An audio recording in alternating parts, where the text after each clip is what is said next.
The grey autumn afternoon settled over Thornfield Manor like a shroud, its diffused light filtering through the tall windows of the third-floor schoolroom with a quality almost ethereal, almost sorrowful, as though the very air mourned something long lost. Miss Eleanor Hartwell stood beside the worn mahogany desk, her dove-grey dress carefully mended at the cuffs where the fabric had begun to fray,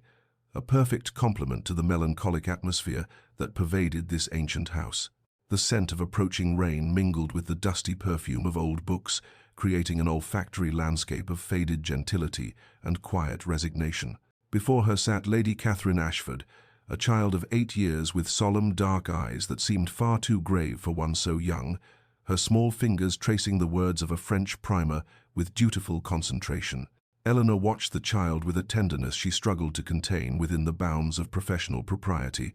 recognizing in Catherine's carefully controlled composure the same protective armor she herself had learned to wear, the shield of those who have known loss and learned that displays of need invite only further injury. "Très bien, Lady Catherine," Eleanor murmured, her voice soft as the rain now beginning to patter against the window panes. "Your pronunciation improves daily." The child's lips curved in the smallest of smiles, a rare and precious thing in this house where joy seemed to have been banished along with light and laughter. Eleanor's own smile in return felt like a fragile creature taking tentative flight, and she was suddenly, painfully aware of how little she had to offer this lonely child. Beyond patience and whatever knowledge remained from her own carefully cultivated education, an education meant to prepare her for drawing rooms and society, not for the quiet servitude of a governess's life. The sound of footsteps in the corridor beyond caused both their heads to turn, and Eleanor's breath caught as the tall figure of the Duke of Thornfield passed the open doorway, his profile stern and remote as a marble monument. Sebastian Ashford, 9th Duke of Thornfield, moved through his ancestral home like a ghost, haunting the ruins of his own life, his dark coat immaculate, his bearing rigid with the discipline of a man who has forgotten how to bend lest he break entirely. He did not look into the schoolroom, he never looked, as though the sight of his daughter's careful studies might pierce whatever ice encased his heart. But Eleanor felt the cold draught of his passing nonetheless, the way one feels the shadow of a great bird passing overhead. Catherine's small hand had stilled on her primer, her eyes fixed on the empty doorway through which her father had disappeared, and Eleanor saw in that frozen moment the truth of this place, a house inhabited by 3 souls, each locked in their separate chambers of grief and diminishment, each afraid to reach across the dark spaces between them. The rain intensified, drumming now against the windows with insistent melancholy, and Eleanor returned her attention to the lesson, pushing away thoughts of what she herself had lost, of the life that should have been hers, of the scandal that had reduced her from Miss Hartwell of Hartwell House to Miss Hartwell the governess, dependent on the charity of distant relations and the cold comfort of employment in a house that felt less like a home than a beautiful hollow mausoleum. As Catherine bent over her arithmetic slate, carefully forming the numbers Eleanor had demonstrated, the governess found her mind drifting a dangerous indulgence she usually disciplined away, but today the grey light and the sound of rain seemed to dissolve her defences, and she was suddenly, unwillingly, transported back 2 years to another autumn afternoon, to the church at Hartwell village, where she had stood in her mother's carefully altered wedding gown, orange blossoms woven through her hair, her heart so full of hope and innocent certainty that she had felt she might ascend like some heavenly creature. Charles Pemberton, handsome, charming Charles with his easy promises and honeyed words, had seemed the answer to every prayer, the salvation of her family's declining fortunes through his modest but respectable income, and more than that, she had believed herself genuinely loved, had believed in the devotion he proclaimed so eloquently in his letters. But Charles had not appeared at the altar that morning. Instead, his brother had arrived with a note, a coward's note, brief and brutal, explaining that an opportunity had arisen to marry Miss Victoria Ashworth, whose father's railways had made him one of the wealthiest men in England, and that Charles hoped Eleanor would understand that practical considerations must sometimes supersede sentiment. The collective gasp of the assembled guests, the pitying looks that had felt like physical blows, her mother's stifled sob, her father's face grey with humiliation and rage, these memories lived in Eleanor's body like shrapnel, small, sharp pieces of shame that shifted and cut with every breath. The scandal had been immediate and devastating, Jilted at the altar, the whispers said, cast aside for a richer bride. Obviously there must have been some deficiency in her, some failing that had caused her fiancé to flee. Her family, already struggling with her father's poor investments and accumulated debts, found themselves suddenly unable to show their faces in society. Invitations drying up like streams in drought, former friends crossing streets to avoid acknowledging them. Within 6 months, her father had died, some said of a broken heart,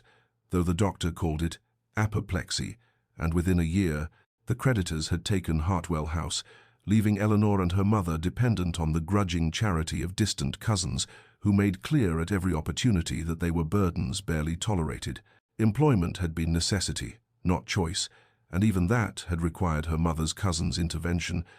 a letter of reference that glossed over the scandal and emphasized Eleanor's accomplished education. And so she had come to Thornfield Manor, grateful for even this diminished existence, this life of service in the shadowed corners of someone else's grand house, teaching someone else's child, eating her solitary meals from trays carried up back staircases by servants who would never consider her their equal nor quite their better. Miss Hartwell? Catherine's small voice broke through the bitter reverie, and Eleanor looked down to find the child watching her with those two knowing eyes. You seemed very far away. Are you quite well? Eleanor summoned a smile, touched despite herself by the concern in that young face, and replied with gentle firmness, Quite well, dear child. I was merely contemplating how best to explain the principles of multiplication. Shall we continue? The Duke of Thornfield entered the schoolroom precisely 3 days after Eleanor had begun her employment, his presence announced by the subtle shift in atmosphere that accompanies those who wield absolute authority within their domain, and Eleanor felt her spine straighten reflexively, every instinct honed by her fall from grace, now alerting her to the necessity of perfect propriety, perfect competence, perfect invisibility. Miss Hartwell, he said, his voice a deep baritone that seemed to resonate in the austere room, I trust you will not object to my observing this morning's instruction. It was not truly a question, and Eleanor recognized it as such, responding with a deferential incline of her head and a murmured, Of course, Your Grace. Lady Catherine and I were just beginning our history lesson. Sebastian Ashford moved to stand near the window, his tall frame silhouetted against the grey light, his hands clasped behind his back in an attitude of rigid formality, and Eleanor was acutely conscious of his scrutiny as she guided Catherine through the lesson on the Norman conquest, her voice steady despite the nervous flutter in her chest. The Duke's face remained impassive, carved from marble it seemed, beautiful in the way monuments are, beautiful, cold, remote, eternally separate from the warm chaos of human feeling. And yet Eleanor observed the way his eyes softened almost imperceptibly when they rested on his daughter, the only crack in his formidable armor. Catherine, who had been so responsive and engaged in their previous lessons, became stilted and overly careful in her father's presence, her small voice barely above a whisper, and Eleanor ached for the child who so clearly yearned for paternal warmth yet received only distant approval. After 20 minutes that felt like hours, the Duke spoke again. Lady Catherine, you may take a quarter-hour's respite in the nursery. I wish to speak with Miss Hartwell regarding your curriculum. The child departed with a curtsy that was heartbreakingly perfect in its execution, leaving Eleanor alone with her formidable employer, and she clasped her hands before her to still their trembling, meeting his gaze with as much composure as she could summon. Your Grace, she prompted when the silence stretched thin. My daughter's progress, you find her attentive? Capable? His questions were terse, efficient, betraying nothing of his thoughts. Lady Catherine is exceptionally intelligent and diligent, Your Grace. She possesses a natural aptitude for languages and shows particular sensitivity to literature. Eleanor paused, then added with careful diplomacy, She is perhaps somewhat reserved in her manner, but I believe with patience and encouragement she may grow more confident in expressing herself. Something flickered across the Duke's features, pain perhaps, or recognition, but it vanished so quickly, Eleanor thought she might have imagined it. His gaze moved to the portrait hanging above the mantelpiece, a beautiful woman with Catherine's dark eyes and a serene smile, the late Duchess frozen forever in oils and varnish, and Eleanor saw how his jaw tightened, how he deliberately turned away, as though the sight inflicted some unbearable wound. Continue as you have been, Miss Hartwell, he said, his voice rougher now, abraded by some emotion he would not name. "Catherine needs—" He paused, and for a moment Eleanor glimpsed something raw and lost in his expression before the ducal mask reasserted itself. "She needs steadiness, consistency, someone who will not leave her." The words hung between them, weighted with meanings Eleanor could only partly grasp, and she found herself responding with quiet conviction, "I shall endeavour to provide exactly that, Your Grace." He nodded once, a sharp, conclusive gesture, and strode from the room without another word, leaving Eleanor standing in the grey light, her heart beating strangely, surrounded by the pervasive grief that seemed to seep from the very walls of Thornfield Manor like damp. Weeks passed in the quiet rhythm of lessons and routines, the autumn deepening into richer golds and crimsons beyond the schoolroom windows, and Eleanor found herself gradually, almost imperceptibly, building a bridge to the silent, watchful child who had initially seemed as remote and guarded as the manor itself. Patience, Eleanor had learned through her own suffering, was not merely the absence of haste, but rather an active practice of presence and of showing up day after day with steady kindness, regardless of response. And she applied this hard-won wisdom to Catherine, never forcing conversation or intimacy, but simply offering herself as a reliable constant in the child's uncertain world. They established small rituals, morning readings from poetry before formal lessons began, afternoon walks in the garden when weather permitted, evening reviews of the day's accomplishments, where Eleanor praised genuine effort rather than perfection. Gradually, imperceptibly, Catherine's rigid posture softened, her monosyllabic responses expanded into sentences, her watchful wariness gave way to something resembling trust, and Eleanor felt a fierce protective tenderness growing in her chest, a sense that perhaps her ruined life might yet contain purpose if she could offer this lonely child the steadiness and affection she so desperately needed. The breakthrough came on a grey Thursday afternoon during their literature lesson, when Eleanor was reading aloud from Time's A Midsummer Night's Dream *, performing the voices with perhaps more theatrical enthusiasm than strict Governess propriety allowed, giving Bottom's transformed braying such ridiculous emphasis that she nearly made herself laugh, and then suddenly, miraculously, Catherine laughed, a genuine peal of surprised delight that seemed to startle the child as much as it astonished Eleanor, and for a moment they simply stared at each other before Catherine laughed again, her small face transformed by joy, and Eleanor felt tears prick her eyes at the sheer beauty of that sound. In the corridor beyond the closed door, the Duke of Thornfield paused mid-stride, his hand arrested halfway to the doorknob, and stood motionless as his daughter's laughter, a sound he had not heard in the 3 years since his wife's death, a sound he had feared might be lost forever, rippled through the heavy silence of the manor, like sunlight breaking through clouds, and something in his chest that had been frozen solid began, painfully, to crack. Inside the schoolroom, unaware of her audience, Eleanor seized the momentum of the moment, and when the lesson concluded, she produced paper and charcoal, suggesting Catherine might like to sketch her favorite scene from the play, and watched with growing amazement as the child's careful, precise hand rendered Titania's bower with surprising artistic sensitivity, the lines confident and expressive in a way Catherine's words rarely were. "Catherine, this is remarkable," Eleanor breathed, genuinely impressed, and the child glanced up with something fragile and hopeful in her expression, asking in a near whisper, "Do you truly think so, Miss Hartwell?" And Eleanor responded with absolute conviction,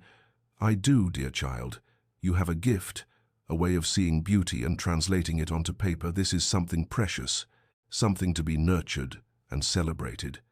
Catherine's smile, small but genuine, felt like a victory more significant than any Eleanor had achieved in her former life, and as she carefully set the drawing aside to be preserved, she thought that perhaps this quiet making of difference in one small life might be enough to redeem her own story's painful chapters, might be purpose enough for a woman the world had deemed ruined and unworthy. And in that moment, Eleanor felt something she had not experienced since standing jilted at the altar. She felt needed, valued, and despite everything she had lost, strangely grateful for where circumstance had delivered her. Eleanor descended the main staircase long after the household had retired, her single candle casting wavering shadows on the panelled walls, moving through the silent corridors with the careful stealth of one who knows herself to be transgressing invisible boundaries. for servants and governesses occupied that ambiguous territory between servant and family, were not meant to wander the principal rooms after dark. Yet she desperately needed a volume of poetry to complete tomorrow's lesson on the Romantics, and the schoolroom's limited collection had proven inadequate. The library door stood ajar, a sliver of golden light spilling into the darkened hallway, and Eleanor's heart sank with the realization that she was not alone in her nocturnal wandering, her first instinct being to retreat before discovery. But curiosity, or perhaps fate, stilled her flight, and she pushed the door open wider, stepping into the magnificent room with its floor-to-ceiling shelves and the scent of leather and old paper and beeswax. The Duke of Thornfield sat at the massive oak desk, still dressed but disheveled in a way she had never witnessed, his cravat loosened, his dark hair disordered as though he had run his hands through it repeatedly, and he was surrounded by correspondence, letters and documents spread in chaotic profusion, his head in his hands, in an attitude of such profound weariness that Eleanor's breath caught, for this was not the imposing, controlled aristocrat who moved through his manor like a cold wind, but rather a man besieged by burdens he could not escape. "Your Grace," she said softly, prepared to apologize and withdraw, but he looked up with eyes that were hollowed and red-rimmed, and for a moment he seemed not to recognize her,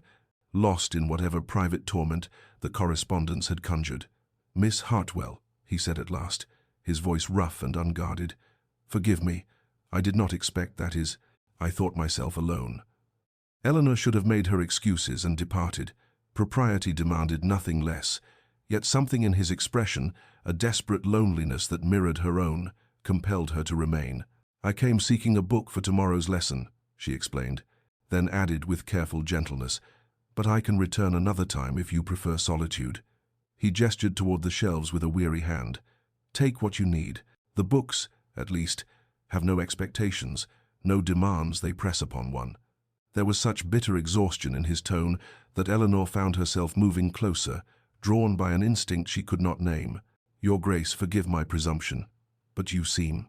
that is, might I be of any assistance?" He laughed, a harsh sound devoid of humor. "Unless you can resurrect the dead or turn back time, I think not, Miss Hartwell." The silence stretched between them, and then, and as though some dam had broken, he continued, "My wife died 3 years ago this month.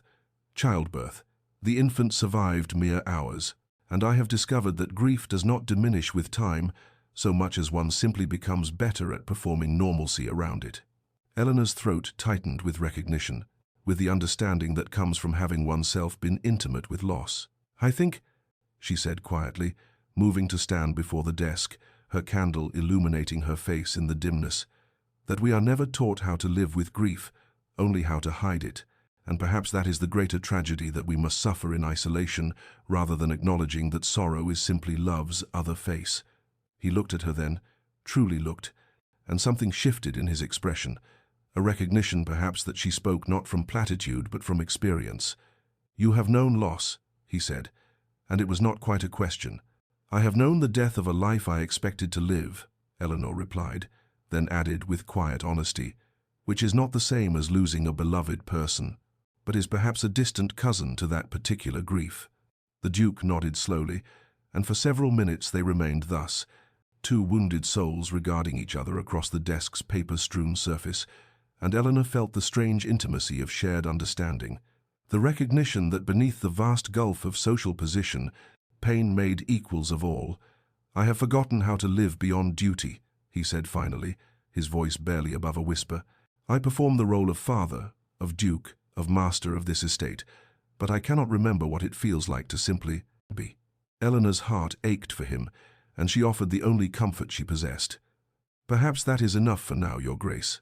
Perhaps simply continuing, simply showing up each day for those who depend upon you, is itself a form of courage. And perhaps someday the performance becomes real again, becomes life rather than mere survival." Something in his face softened, and he regarded her with an expression she could not quite decipher before the ducal mask reasserted itself, and propriety returning like armor donned. "You are wise beyond your years, Miss Hartwell," he said, his tone formal once more. "Take your book and return to your rest. Morning comes too quickly." Eleanor curtsied and selected her volume with trembling hands, and as she departed the library, She felt the weight of his gaze upon her back, and knew that something had shifted between them in that late-night encounter. Some boundary had been crossed that could not be uncrossed, and she carried that knowledge with her into the darkness like a candle flame cupped against the wind. As autumn deepened into its richest and most melancholic phase, the trees beyond the schoolroom windows blazing with crimson and gold before their inevitable surrender to winter's bareness, Eleanor noticed a subtle but unmistakable shift in the rhythms of Thornfield Manor, a warming that began the morning after their library encounter, when the Duke appeared at the schoolroom door during Catherine's geography lesson, not with his usual observational distance, but with a tentative quality that suggested actual interest rather than mere paternal duty. He asked Catherine about her studies, and when the child enthusiastically explained the map she was creating, he knelt beside her chair to examine her work more closely, offering genuine praise that made Catherine's face luminous with pride, and Eleanor felt something dangerous flutter in her chest at the sight of this powerful man made gentle by love for his daughter. The visits became more frequent, no longer announced by the housekeeper but casual, as though the Duke had claimed the right to enter this domestic sphere that had previously existed separate from his austere governance of the estate, and gradually his presence shifted from peripheral to participatory. He suggested texts for their literary studies, debated with Eleanor about pedagogical approaches with surprising intellectual engagement, even joined their nature walks when weather permitted, pointing out architectural features of the estate or telling Catherine stories about the land's history that brought both past and place alive. Then came the small gestures, each one unremarkable in isolation, but accumulating into a pattern that Eleanor could not help but notice even as she told herself she must not interpret, must not hope. A superior lamp appeared in the schoolroom one grey morning, replacing the inadequate candle that had strained her eyes during winter's early twilights. And when she thanked him, he merely said he could not have his daughter's education compromised by poor lighting, but his eyes held hers a moment longer than necessity required. He began asking her opinion not merely about Catherine's lessons, but about the child's emotional state, her development, her needs, treating Eleanor not as a servant, implementing his instructions, but as a partner in Catherine's raising, and she found herself speaking with an honesty and authority she had not dared claim in any interaction since her fall from grace. One afternoon, as she was returning from the village with books she had purchased with her meager salary, she encountered him in the hallway and mentioned needing to wait until evening to access the library, not wishing to presume, and he had looked genuinely surprised before saying with something almost like warmth, "Miss Hartwell, please consider the library freely available to you at any hour. A mind such as yours should not be constrained by arbitrary schedules." And she had felt simultaneously elevated and endangered by such regard. Eleanor knew she should maintain strict professional distance, should recognize these gestures as simple kindness from a decent employer, and nothing more. Yet she could not prevent the treacherous blooming of feeling in her guarded heart, the way her pulse quickened when she heard his footsteps in the corridor, the way she found herself dressing with slightly more care each morning, the way his occasional smile felt like sunlight breaking through years of grey. She told herself sternly that such feelings were not merely inappropriate but dangerous, that she was a governess in his employ, a woman whose reputation was already destroyed, and any fantasy of regard beyond professional respect was both foolish and potentially catastrophic to the fragile security she had managed to construct from the ruins of her former life. Yet knowing the danger did not prevent the feeling, and she lay awake in her small room, listening to the autumn wind, strip leaves from the trees, and wondering whether it was possible to die from wanting what one could never, must never, hope to possess. The invitation arrived not through the housekeeper's formal channels, but directly from the Duke himself, who appeared at the schoolroom door one grey afternoon as Eleanor was helping Catherine with her watercolours, and said with a careful formality that nevertheless could not quite disguise an underlying uncertainty, "Miss Hartwell, I wonder if you might consent to dine with Catherine and myself this evening in the small dining room rather than taking your meal in your quarters. It seems absurd that you should eat in isolation when you are so integral to this household's functioning." And Eleanor's heart had performed a complicated maneuver somewhere between her chest and throat, for she understood immediately the significance of such an invitation, the boundary it crossed, the implicit elevation it suggested. She had dressed with trembling hands that evening, her limited wardrobe offering little choice, but she selected her least worn day dress in deep blue, a remnant from her former life that still retained some elegance despite its age, and as she descended to the small dining room, a more intimate space than the grand, formal dining hall, used only by family, she felt acutely conscious of every step, every breath, the way one feels when approaching a precipice whose depth cannot be accurately judged. Catherine was already seated, fairly vibrating with excitement at this disruption of routine, and the Duke stood as Eleanor entered, his courtesy impeccable but his expression betraying something that might have been nervousness in a man less rigidly controlled. And Mrs. Patterson, the housekeeper, who was overseeing the service, regarded Eleanor with a look of such pointed disapproval that it felt like a physical touch. The meal itself was an exercise in careful navigation, conversation stilted and formal, as though they were strangers, rather than people who had spent increasing amounts of time together, who had shared that moment of vulnerable honesty in the library, who had gradually built something that felt dangerously like connection. Yet the very awkwardness contained its own intimacy, the shared recognition that something significant was occurring beneath the surface of polite exchanges about the weather and Catherine's studies. Catherine chattered happily, delighted to have Eleanor at table, asking questions and telling stories with the unself-conscious ease of a child who does not yet perceive the complex social architecture that governs adult interactions, and gradually her innocent pleasure eased some of the tension, allowed Eleanor and the Duke to speak more naturally, to exchange glances over Catherine's head that carried warmth and shared amusement. Yet Eleanor remained hyper-aware of Mrs. Patterson's presence at the sideboard, of the invisible line she was crossing simply by sitting at this table, of the fact that she was a governess, a paid employee, a woman whose reputation was already destroyed, and whose presence in this space would be noted and judged by every servant in the household. The news likely travelling to the village by morning, more fodder for gossip about the scandalous Miss Hartwell, who had once been jilted at the altar and now presumably had pretensions above her station. But beneath her anxiety ran something else, something she dared not name or examine too closely. The way the Duke looked at her across the candle-lit table, not with the distant courtesy of employer to employee, but with something warmer, something that saw her not as a function, but as a person. And when their eyes met over the soup course, she saw in his expression a mirror to the hidden wounds she carried, a recognition that they were both, in their different ways, survivors of losses that had fundamentally altered them, and that perhaps in this strange domestic arrangement they had found something neither had been seeking but both desperately needed, though what that something was, neither dared yet to speak aloud. The necessity of Catherine's new winter boots and various educational supplies brought them to the village on a crystalline November morning, the air sharp enough to sting the lungs and the sky, that particular shade of blue that seems to amplify sound and light, and Eleanor had hoped to complete their errands with quiet efficiency, to remain unnoticed in the crowds that gathered for market day. But fate or cruel providence decreed otherwise, for as she and Catherine emerged from the draper's shop, their arms full of packages, she found herself face to face with Mrs. Charlotte Waverley and Miss Georgiana Thorne, ladies who had once been her intimate friends, who had sat in her family's drawing-room and called her Dear Eleanor, and planned their futures together, as though friendship were an immutable force rather than a thing contingent upon social standing and reputation.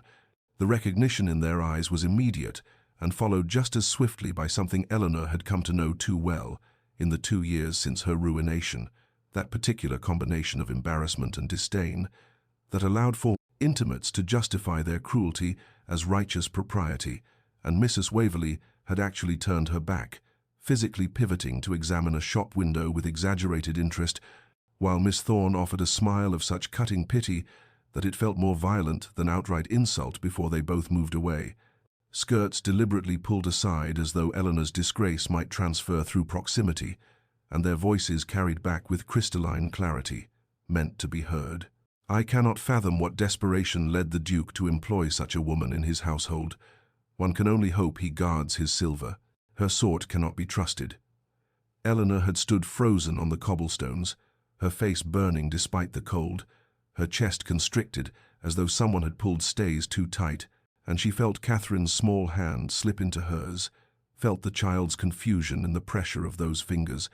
and when she looked down, She saw in Catherine's intelligent eyes the beginning of comprehension that the world contained cruelties she had not yet fully understood. "Miss Hartwell, why did those ladies turn away from you?" Catherine asked with the devastating directness of childhood, and Eleanor had to swallow twice before she could speak, had to force her voice to steadiness, while around them the market continued its indifferent bustle, people passing with averted eyes or curious stares, and she knelt on the cold stones despite the impropriety, bringing herself level with Catherine's troubled face. "Sometimes, my dear, people make judgments about others based on circumstances they do not fully understand," Eleanor said carefully, choosing words that would convey truth without burdening a child with the full weight of society's viciousness. "And sometimes those judgments are unkind, but they reflect more on the judge than on the judged, and we must simply bear them with dignity." What Eleanor did not see, kneeling there in the village street, with Catherine's hand in hers and her own eyes bright with suppressed tears, was the Duke himself emerging from the solicitor's office across the square, his attention caught by the distinctive color of Eleanor's cloak, his expression shifting from mild interest to sharp attention as he observed the scene, witnessed the turned backs, and heard from his position the vicious whispers that continued to swirl around his daughter's governess, and those who happened to glance at his grace in that moment would later report that they had never seen such cold fury in a man's face, a rage all the more terrifying for being utterly controlled. That evening, Eleanor had barely returned to her quarters when Mrs. Patterson summoned her to the drawing-room where the Duke stood before the fire, his posture rigid, and he said without preamble, his voice carrying a quality of absolute authority that made even Eleanor straighten instinctively,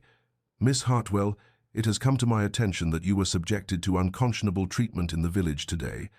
And before she could formulate a response, he continued, "I have already taken steps to make clear throughout this household and to certain individuals in the village that you are under my protection and are to be accorded every respect due to a valued member of this family, and should anyone presume to treat you with anything less than courtesy, they will answer to me personally." And Eleanor, looking into his eyes, saw there not pity but a fierce regard that made her heart perform that dangerous maneuver again, and she understood that something fundamental had shifted, that he had chosen to stand as shield between her and the world's judgment, and the implications of that choice were both terrifying and impossibly, dangerously precious. The storm arrived on a Tuesday evening, with the kind of biblical fury that seemed to echo some divine judgment, wind howling through the manor's ancient stones like the voices of all Thornfield's ghosts demanding audience, rain lashing against windows with such violence that Eleanor feared the glass might shatter, and for 3 days they were trapped inside, while the world beyond became a grey chaos of water and wind. The isolation of the manor transformed from metaphorical to literal as roads flooded and trees fell, and even the servants spoke in hushed tones about omens and ill fortune. The oppressive atmosphere seemed to concentrate all the unspoken tensions that had been building within those walls, emotions that had been carefully managed through routine and propriety, suddenly finding no outlet in the enforced confinement, and Eleanor felt it pressing against her chest like a physical weight, this awareness that something must soon break. Some crisis must arrive to release the accumulated pressure of all that had passed between her and the Duke, all the charged glances and careful words and boundaries that had been crossed and then anxiously re-established. On the second night of the storm, Catherine woke screaming, her nightmares given terrible power by the violence outside, and Eleanor had gone to her immediately, finding the child sobbing with a depth of terror that suggested these dreams touched something more profound than simple fear of thunder. And gradually, through Catherine's incoherent words, Eleanor understood that the girl dreamed of her mother's death, of being left alone, of everyone she loved disappearing into darkness, and there was nothing Eleanor could do but hold her, rocking slightly in the chair beside Catherine's bed, while the storm raged, and the child clung to her with desperate strength and whispered, "Don't leave me, don't leave me," over and over until the words became a kind of prayer. She must have dozed finally, exhaustion claiming her sometime in the darkest hours before dawn, because she woke to find pale grey light filtering through the curtains, and Catherine asleep against her shoulder, and the child's breathing finally peaceful. And Eleanor was stiff and cold, but did not dare move for fear of waking her. And it was thus that the Duke found them when he entered the room, still in his shirt-sleeves and waistcoat, as though he too had passed a sleepless night, his face haggard with worry that transformed to relief, and then to something more complicated when he saw them there, in this tableau of comfort that spoke to everything his daughter had been missing, everything he had been unable to provide. "She had nightmares," Eleanor whispered, her voice rough with exhaustion, "about losing everyone," and she saw something crack in the Duke's carefully maintained composure, saw his throat work as he swallowed hard, and when he spoke his voice was raw with a vulnerability she had never heard from him before. "I am failing her. Miss Hartwell, I am failing her every day, and I do not know how to—" But he could not finish, could only stand there with his defenses finally, utterly breached, and Eleanor, still holding his sleeping daughter, said quietly but with absolute certainty, "You love her, Your Grace, and she knows it, she feels it even when you cannot find words for it, and that love is not failure, it is everything." And for a long moment they simply looked at each other across the dim room, while the storm finally began to abate outside, and Eleanor felt the dangerous intimacy of this moment, this shared acknowledgement of inadequacy and need, and the strange salvation they had found in each other's presence. Before the Duke seemed to recall himself, straightening with visible effort and retreating behind courtesy's shield once more, but not before she had seen in his eyes something that made her heart both soar and break, the recognition that they were bound now by something that could not easily be undone. The weeks that followed the storm carried a quality of inevitability, as though that night of shared vulnerability had broken some final barrier, and now there could be no retreat to their former careful distance, and the Duke Sebastian,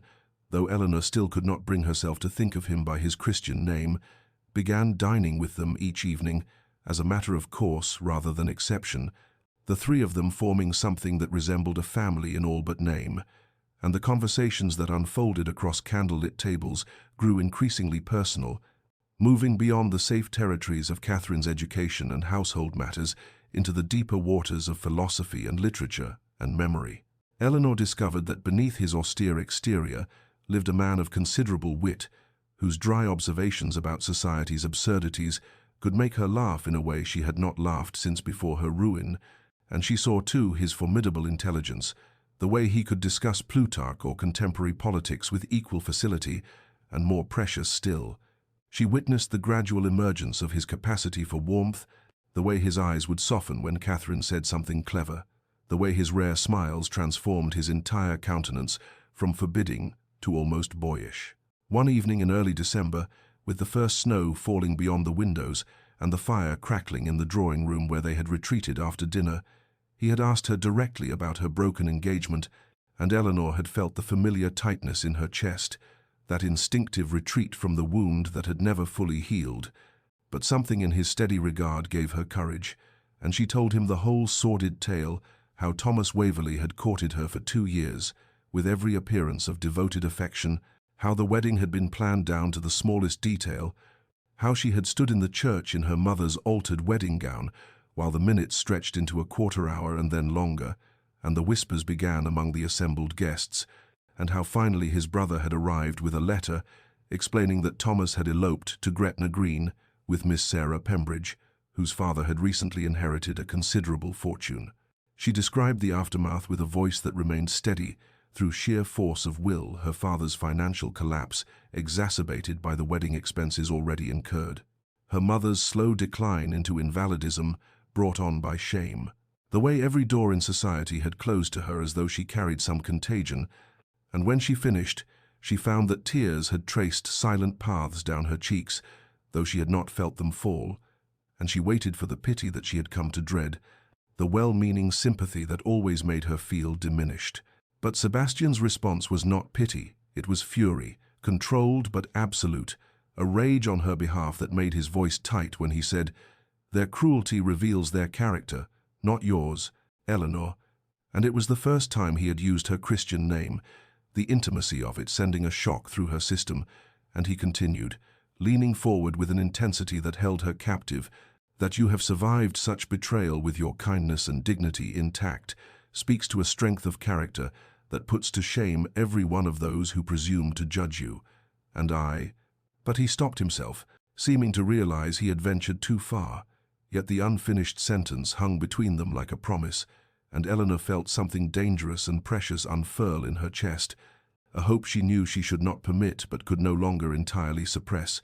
And around them Thornfield Manor seemed to hold its breath while Catherine slept peacefully upstairs. This child, who had become the unexpected bridge between two wounded souls, learning, finally, that they might dare to reach for happiness once more. Eleanor understood with terrible clarity, sometime in the cold December days that followed that fireside confession, that she had fallen irrevocably in love with Sebastian Ashford, Duke of Thornfield, and the recognition came not as joy but as a kind of grief, sharp and relentless as winter wind cutting through inadequate clothing. For what could be more foolish, more dangerous, more utterly without hope than a disgraced governess loving her employer, a man so far above her station that the distance could not be measured in mere social gradations, but in fundamental categories of being, he, a peer of the realm, she, a woman whose name still drew sneers in drawing-rooms across 3 counties, he possessed of wealth and title and consequence, she dependent upon his charity for her very bread, and the power imbalance alone rendered any imagined reciprocation not merely unlikely but ethically impossible, for how could he ever speak even if he felt something? Knowing she could not refuse him, could not risk her position, could not afford the luxury of honest refusal, she lay awake through long nights tormented by the cruelty of proximity, forced to witness daily the man he was beneath the ducal reserve, his tenderness with Catherine, his increasing ease in her own company, the way candlelight caught in his dark hair during their evening conversations, the rumble of his rare laughter, the intelligence that sparked in his grey eyes when they debated some point of philosophy or literature, and knowing that all of this was forbidden to her, and that she existed in his life only by his sufferance, and only in the strictly circumscribed role of employee, that to reach for more would be to risk everything, including the fragile sense of purpose she had built here, the love Catherine had come to bear her, the small dignity she had managed to salvage from ruin. She considered leaving, composing resignation letters in her mind during lessons, while Catherine practiced penmanship, imagining herself safely distant in some other household, where her heart would not be hourly broken by the sight of what she could never have. But always she came back to Catherine's face, the trust there, the blossoming confidence, and she knew she could not abandon this child who had already lost so much, could not inflict another wound in service of her own protection, and so she was trapped in this exquisite torture of her own making, and she resolved with something like desperation to reimpose the boundaries that had somehow dissolved, to retreat back into proper professional distance, to armor herself against the dangerous intimacy that had grown between them, like some beautiful invasive vine that would ultimately strangle everything it touched. The weather turned properly bitter in the final weeks before Christmas, frost coating the windows in elaborate patterns that seemed like nature's mockery of her frozen heart, and Eleanor made herself cool and correct in her manner, avoiding the evening drawing-room gatherings when possible, keeping conversation strictly to Catherine's progress and household necessities, building walls around herself with each careful word and averted gaze, even as she felt something precious dying inside her, even as she saw the confusion and then the hurt in Sebastian's eyes when she declined his invitations. Even as winter closed around Thornfield Manor like a fist, and she told herself this was wisdom, this was survival. This was the only possible path for a woman who had already learned too well the price of hoping for what could never be hers. Lady Pemberton arrived on a slate-grey afternoon 3 days before Christmas, her carriage pulling up to Thornfield Manor with all the inevitability of an approaching storm, and Eleanor, watching from the schoolroom window with Catherine beside her, felt a presentiment of disaster even before the elegant woman emerged in a rustle of emerald silk and expensive furs, her posture radiating that particular brand of aristocratic assurance that Eleanor had once moved among, but now could only observe from her diminished position. The Duke's sister swept into the manor with barely concealed purpose, and within an hour the household was transformed by her presence, servants suddenly more formal and watchful, arrangements being made for dinner guests Eleanor had not known were expected, and when Lady Pemberton finally visited the schoolroom, ostensibly to meet her niece, but clearly to assess the governess, Eleanor felt those sharp hazel eyes cataloguing every detail of her person and finding each wanting, the slightly worn but carefully mended dress, the ink stain on her right hand's middle finger, theorness that came from loving both Catherine and Catherine's father beyond what was permitted or wise. "Miss Hartwell," Lady Pemberton said with a smile that held no warmth, "how devoted you are to spend the holidays here rather than with your own family, though I suppose circumstances make that arrangement convenient for all parties." And the delicate emphasis on circumstances made clear she knew precisely the scandal that had driven Eleanor to seek employment, and Eleanor felt that familiar shame crawl up her spine, even as she maintained her composure, and replied evenly that she was grateful for the position and found great reward in Catherine's education. That evening brought the true torture, for Lady Pemberton had brought with her a guest, Miss Arabella Houghton, a young woman of impeccable breeding and considerable beauty, whose family's wealth was matched only by their social prominence. And at dinner, Eleanor understood with sickening clarity that she was witnessing an ambush, an intervention designed to redirect Sebastian toward appropriate matrimonial prospects, and she was forced to sit in her proper place, not quite servant, not quite family, occupying that liminal space that governesses inhabited, while Lady Pemberton steered conversation toward Miss Houghton's accomplishments at the pianoforte, her charitable work, her extensive social connections, all the things that made her a suitable duchess, everything Eleanor could never be. Sebastian appeared miserable throughout the meal, his responses to Miss Houghton's gentle overtures polite but mechanical,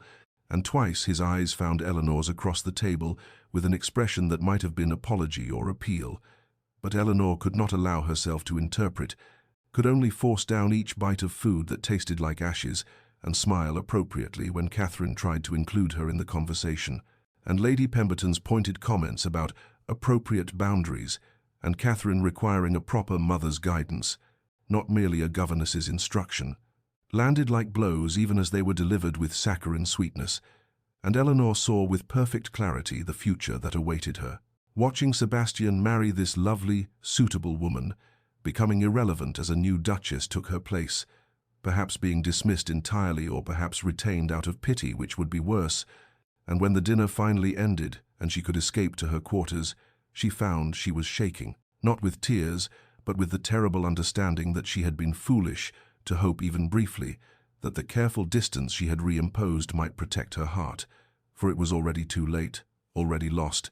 and now she would be forced to witness its final destruction in the form of Sebastian's duty-bound marriage to someone who belonged in his world in all the ways Eleanor never could. The crisis came the following afternoon when Catherine, who had been unusually quiet through breakfast, found Eleanor in the schoolroom preparing the day's lessons and asked in a voice so small it barely carried across the room, "Miss Hartwell, are you going to leave me?" And Eleanor felt her heart contract because she could not bear to lie to this child who had already endured too much loss, and so she set down the grammar text and knelt before Catherine and said gently, "Why would you ask such a thing, darling?" And Catherine's grey eyes, so like her father's, filled with tears as she whispered, "Aunt Pemberton says Papa needs a proper wife, and Miss Houghton keeps talking about how she would redecorate the nursery and hire a French governess, and everyone says it will happen soon, and when Papa marries her you will have to go away because the new Duchess will want her own people, and I cannot lose you too. I cannot. It will be like losing Mama again." And the words tumbled out in an increasingly hysterical rush, until the child was sobbing against Eleanor's shoulder with the kind of desperate fear that could not be reasoned with, only endured, and Eleanor held her and murmured soothing, meaningless sounds, while her own heart shattered, because what could she say? What comfort could she offer when Catherine's fear was entirely justified, when Eleanor herself had lain awake imagining precisely this future? And finally she said with as much steadiness as she could summon, "If your father marries, sweetheart, the new Duchess may indeed prefer a different governess. That is the way of things. But whatever happens, you must know that I love you, and that will never change regardless of where I am." And it was the best truth she could offer. But it was not enough. Catherine's sobs only intensified, and it was thus that Sebastian found them when he entered the schoolroom, having come to discuss some household matter, his face shifting immediately from mild concern to alarm as he took in his daughter's distress and Eleanor's stricken expression. "Catherine, what has happened?" he demanded, crossing the room in 3 strides and dropping to his knees beside them, and Catherine turned to him with all the accusation and terror of childhood and cried, You are going to marry Miss Houghton and send Miss Hartwell away, and I will be alone again." And Sebastian's face went absolutely white, then dark with fury, and he looked at Eleanor over Catherine's head with something blazing in his eyes that she could not name, and he said in a voice of terrible control, "Catherine, listen to me. I am not going to marry Miss Houghton. I am not going to send Miss Hartwell away. Do you understand? No one is leaving." And Catherine hiccuped into his waistcoat, but Aunt Pemberton said, and Sebastian cut her off sharply, "Your aunt is mistaken about a great many things, and I will speak with her directly." And he scooped Catherine into his arms and said to Eleanor, "Stay here, please. I will return shortly." And there was something in his tone that was both command and plea. And then he was gone, with Catherine still clinging to him, and Eleanor heard his boots on the stairs, heard his voice calling for his sister, and then the drawing-room door closing. And she sank into a chair with her hands trembling because something had shifted, some dam had broken, and she did not know whether to hope or despair. 20 minutes later, Sebastian returned alone, his expression carved from stone, and said tersely, "Catherine is resting. Miss Houghton has departed. My sister is packing." And Eleanor stood quickly. "Your Grace, I never meant to cause such disruption if my presence has created difficulties." And he crossed to her and took her hands in his, a liberty that shocked her silent, and said, "Eleanor, you must know." And then the drawing-room door opened and Lady Pemberton stood there, her face white with rage, and she said in a voice like poisoned honey, "Sebastian, we must speak privately about this appalling situation." But Sebastian did not release Eleanor's hands, and his voice was ice as he replied, "There is nothing private about what I have to say. Miss Hartwell has become indispensable to this household and to my daughter's well-being, and any suggestion that she should be dismissed or that I should marry to satisfy your notions of propriety is both unwelcome and unfounded." And Lady Pemberton's eyes narrowed as she looked between them and said, softly, "You care for her, for the governess, Sebastian, the scandal." And Sebastian said with the finality of a judge pronouncing sentence, "I have had quite enough of society's judgments, Amelia, and I find I care not at all what is said in drawing-rooms by people whose opinions have never brought me one moment of happiness." And Eleanor felt the world tilt beneath her feet as Lady Pemberton drew herself up and said, coldly, "Then you are a fool, brother, and I will not stay to watch you destroy yourself," and swept from the room with all the outraged dignity of thwarted will. Sebastian walked the grounds of Thornfield Manor for hours after his sister's carriage disappeared down the drive, his boots crunching through the crusted snow that had fallen overnight, and the winter air burned in his lungs. But he welcomed the sharp clarity it brought because he needed to think, truly think, about what had just transpired and what it meant and where it would lead. And as he walked past the frost-silvered gardens and the bare orchard and the stone wall that marked the eastern boundary of the estate, he found himself retracing not just physical paths, but the emotional journey of the past months. Remembering the man he had been when Eleanor first arrived, a hollow shell moving through prescribed duties, loving his daughter but unable to reach her, bound by grief not for his late wife whom he had respected but never truly loved, their marriage having been one of duty and expectation rather than genuine affection, but grief for the life he had never quite lived, the passion he had never felt, the connection he had believed himself incapable of experiencing. Eleanor had changed everything without his permission or awareness, slipping past his defenses through her quiet competence and unexpected humor,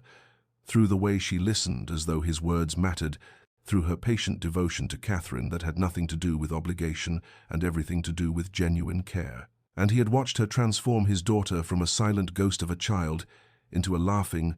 curious young person, and somewhere in that witnessing he had fallen entirely and irrevocably in love, not with the idea of replacing what he had lost, but with the specific reality of Eleanor Hartwell, her ink-stained fingers, and her habit of biting her lower lip when concentrating, her fierce intelligence and fiercer loyalty, the courage it had taken to rebuild a life from the ruins of public humiliation, the grace with which she inhabited her diminished circumstances without bitterness or complaint, and he knew, standing there in the winter cold with his breath misting before him, that he could not let her go, could not watch her slip away into some other position in some other household, could not return to the grey existence he had inhabited before she brought colour back into his world. Yet he was not a fool, and he understood the complications, the power imbalance that made any declaration from him inherently coercive, because she was his employee and dependent upon him for her livelihood and security, and how could she refuse him without risking everything? And what if she felt obligated rather than genuinely willing, and the thought of trapping her in a marriage she did not truly want was unbearable? But then he remembered the way she looked at him sometimes, when she thought herself unobserved, the softness in her eyes, and the quick turn away as though catching herself in some forbidden act. And he remembered her hand trembling in his after Catherine's crisis, and he thought perhaps she might feel as he did, might want what he wanted. And even if society judged them, even if his sister and the gossips and the arbiters of propriety condemned the match, what did it matter against the possibility of genuine happiness, of authentic love, of a life lived in truth rather than in careful adherence to meaningless convention? And he found himself standing at the crest of the hill overlooking the manor, and the winter sun broke suddenly through the grey clouds, sending shafts of gold across the snow-covered landscape, and everything seemed to crystallize in that moment. He would speak to her, honestly and completely. He would make clear that she was free to refuse without consequence, but he would not hide his heart any longer, would not pretend that the love he felt was anything less than transformative. And with that decision made, Sebastian turned back toward the house, with purpose in his stride and hope, fragile but real, kindling in his chest like the first warmth of spring. Sebastian spent the following morning closeted in his study, making arrangements with an intensity of purpose that might have alarmed the household staff had they known its object, sending a footman to the village with instructions for the cook regarding an elaborate dinner,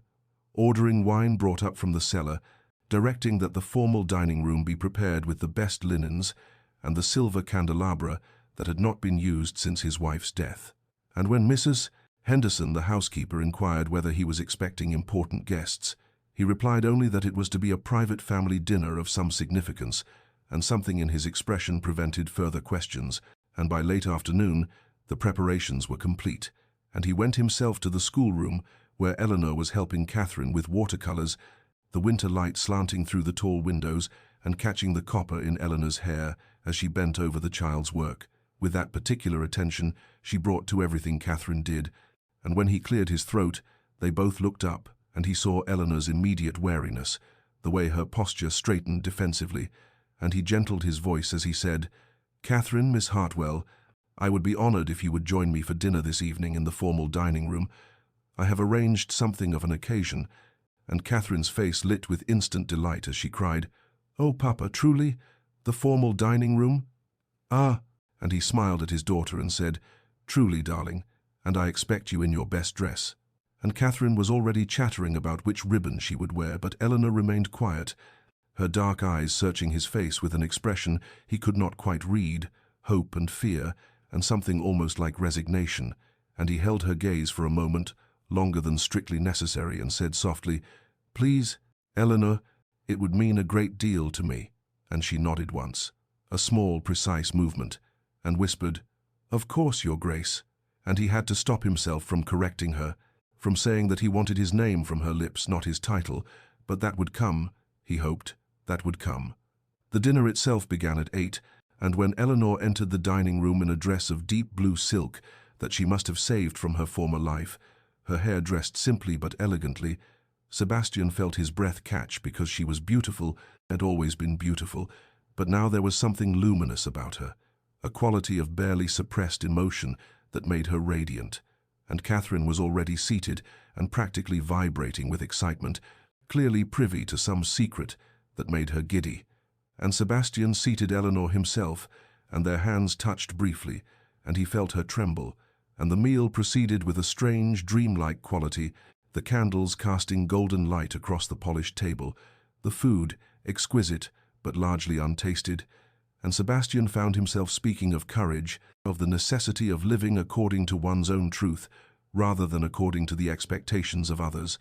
of how he had spent too many years in the shadow of duty without joy. And Eleanor listened with her eyes fixed on his face and her hands clasped tightly in her lap, and he spoke of love, of how when it was genuine it transformed everything it touched, made the previously impossible suddenly essential, gave meaning to all that had been mere existence. And Catherine watched them both with bright knowing eyes, And finally Sebastian said gently, "Catherine, darling, it is time for bed." And Catherine rose obediently, but not before throwing her arms around Eleanor and whispering something that made Eleanor's eyes fill with tears. And then it was just the two of them, the candles burning low, the vast room suddenly intimate. And Eleanor looked at him with such naked vulnerability that Sebastian knew he could wait no longer, that the moment he had been building toward had finally, irrevocably, arrived. Sebastian rose from his chair and moved around the table with deliberate slowness, giving Eleanor time to flee if she wished, but she remained seated, her hands gripped together so tightly her knuckles showed white,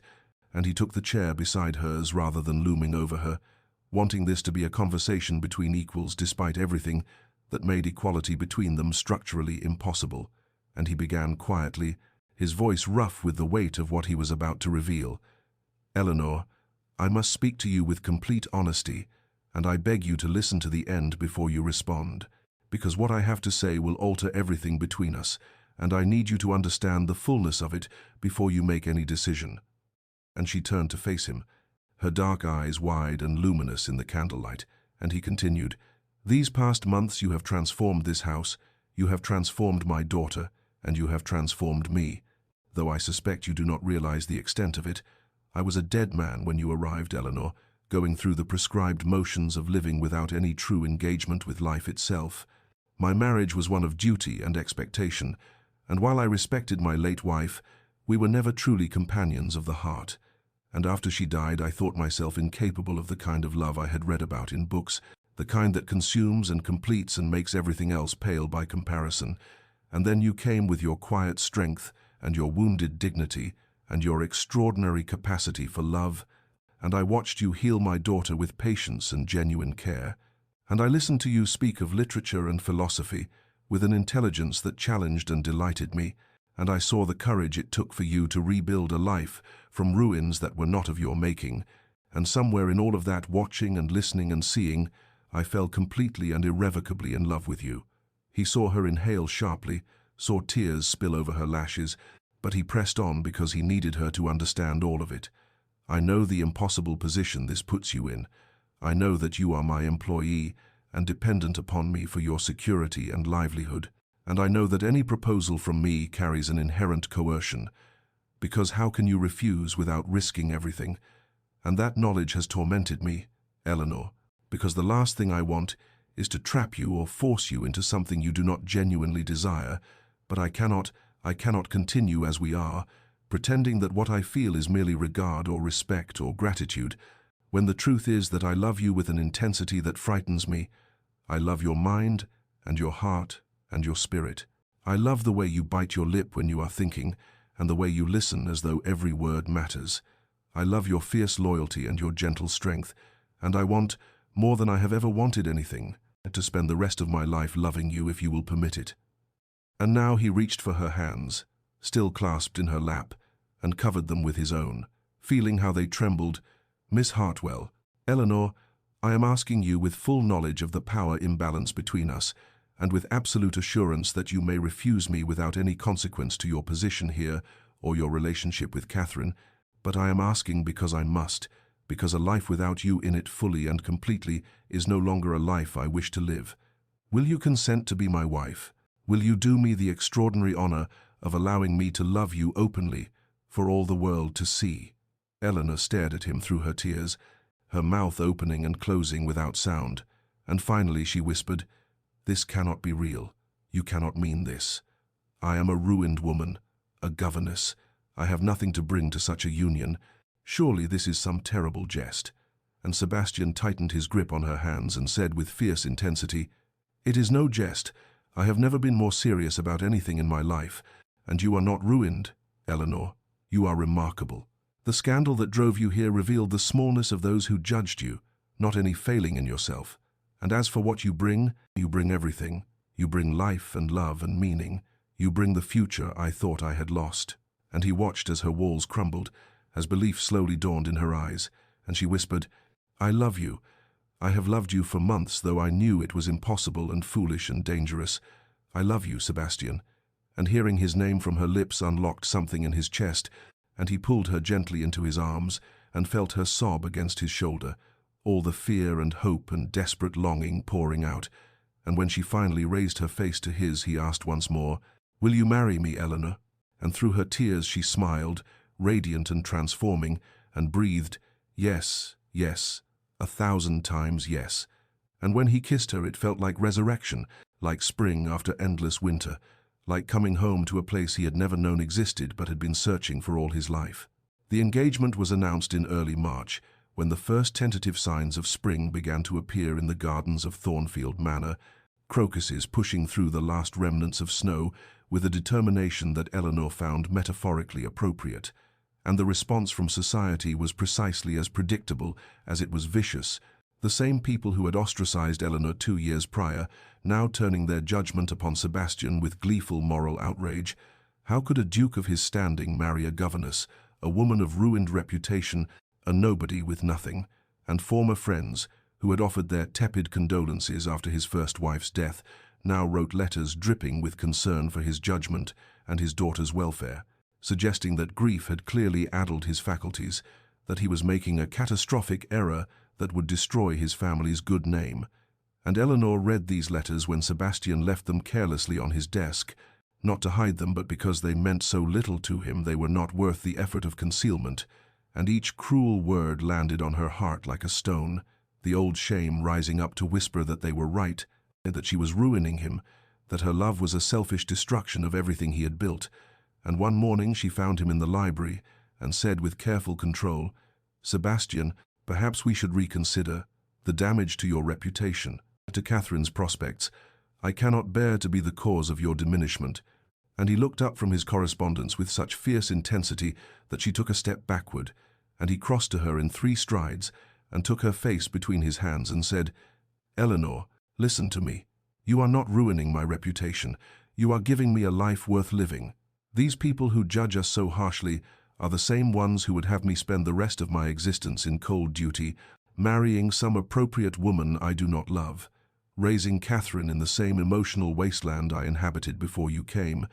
and I will not do it. I will not sacrifice the most genuine thing I have ever known for the approval of people whose opinions I do not value. Do you understand me?" And she nodded mutely, tears streaming down her face, and he kissed her forehead and murmured, "We will face them together, and we will be happy in spite of them, and eventually some will come around and others will not, and none of it will matter because we will have each other." And slowly, with the steady accumulation of small moments, Eleanor began to believe him, began to walk through the manor, not as a governess, stealing moments above her station, but as the future duchess, learning the management of the household from Mrs. Henderson, who had softened considerably since the engagement and now treated Eleanor with cautious respect, sitting at Sebastian's right hand at dinner and expressing opinions about the estate's management, allowing Catherine to call her Eleanor rather than Miss Hartwell, in preparation for the day she might be called something closer still. And Sebastian was unwavering in his public devotion, making a point of escorting her on his arm when they attended church,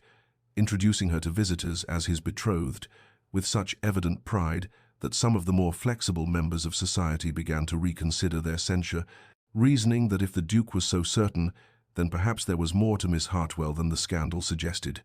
And Catherine was incandescent with joy, telling anyone who would listen that she was gaining a mother who loved her. And in the evenings when Eleanor still sometimes fell into doubt, Sebastian would take her hand and remind her that love, true love, was worth any price society might demand. And gradually, as winter yielded fully to spring, Eleanor began to inhabit her new role, not with the tentative uncertainty of someone waiting to be cast out, but with the quiet confidence of someone who had finally, impossibly, come home. The wedding took place on a mild morning in late April, when the gardens of Thornfield Manor were alive with the soft colors of spring, cherry blossoms drifting like snow across the lawn, and the air carrying the scent of earth and new growth. And though Sebastian had offered Eleanor a grand ceremony in London, with all the attendant spectacle befitting a duke's marriage, she had quietly requested something smaller, more intimate, something that felt true to what they had found together, rather than a performance for people whose opinions had never protected her when she needed protection. And so the ceremony was arranged in the manor's small chapel, with only Catherine and Mrs. Henderson, and a handful of servants who had come to genuinely care for Eleanor, along with Sebastian's sister, who had, after considerable soul-searching, decided that her brother's happiness mattered more than society's approval, and the vicar, who had known Sebastian since childhood and who conducted the service with sincere warmth rather than grudging duty. Eleanor wore a gown of ivory silk, simple in its lines but exquisitely made, her dark hair arranged in soft curls with a few apple blossoms tucked among them, and when Sebastian saw her walking toward him down the short aisle, with Catherine preceding her as flower girl scattering rose petals with solemn concentration, his expression transformed into something so openly adoring that several witnesses found themselves wiping away tears, because here was a man who had been dead to life itself and was now so evidently, luminously alive. The vows they exchanged were traditional in form, but weighted with meaning that only they fully understood. When Eleanor promised to honor and cherish him, she was promising to see him fully and to recognize the man beneath the title. And when Sebastian promised to love and protect her, he was promising to stand between her and every judgment, every cruelty, to be the shelter she had never had. And when he said, "I promise to honor your courage, to deserve the gift you have given me, and to build with you a life of genuine joy," his voice broke slightly and Eleanor's eyes filled with tears. And the vicar pronounced them husband and wife with evident satisfaction, and Sebastian kissed his bride with a tenderness that spoke of reverence as much as passion. And Catherine launched herself at them both, wrapping her arms around their legs and crying, "Now we are a proper family," which made everyone laugh through their tears. The wedding breakfast that followed was held in the morning room, where Eleanor had once taken her solitary meals as governess,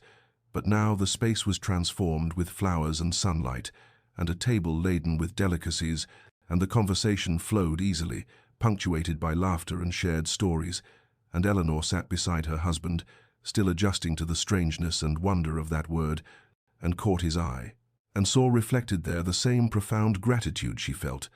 Not gratitude to society for accepting them, because society largely had not, but gratitude to each other for the courage to reach across the barriers that should have kept them apart. Gratitude for love that had healed wounds both had thought permanent, and as the breakfast concluded and guests prepared to depart, Sebastian took Eleanor's hand and brought it to his lips and murmured, "Happy, my love?" And she smiled, radiant and certain, and answered, "More than I ever imagined possible." And in that moment, she understood that redemption had come not through the world's forgiveness, but through the simple, revolutionary act of being genuinely loved and choosing to believe herself worthy of it. 5 years had passed since that April wedding, 5 years that had transformed Thornfield Manor from a place of cold duty and lingering grief into a home alive with warmth and laughter, and on a golden afternoon in early summer, Eleanor stood in the garden, watching her husband Sebastian chase their youngest child, a boy of 3 named Thomas, between the rose bushes, while their daughter Anne, and just turned 4, squealed with delight from her perch on the garden bench, and Catherine, now 16 and poised on the edge of young womanhood, sat beside Eleanor, sketching the scene with the considerable artistic talent that had first revealed itself in those early lessons years ago,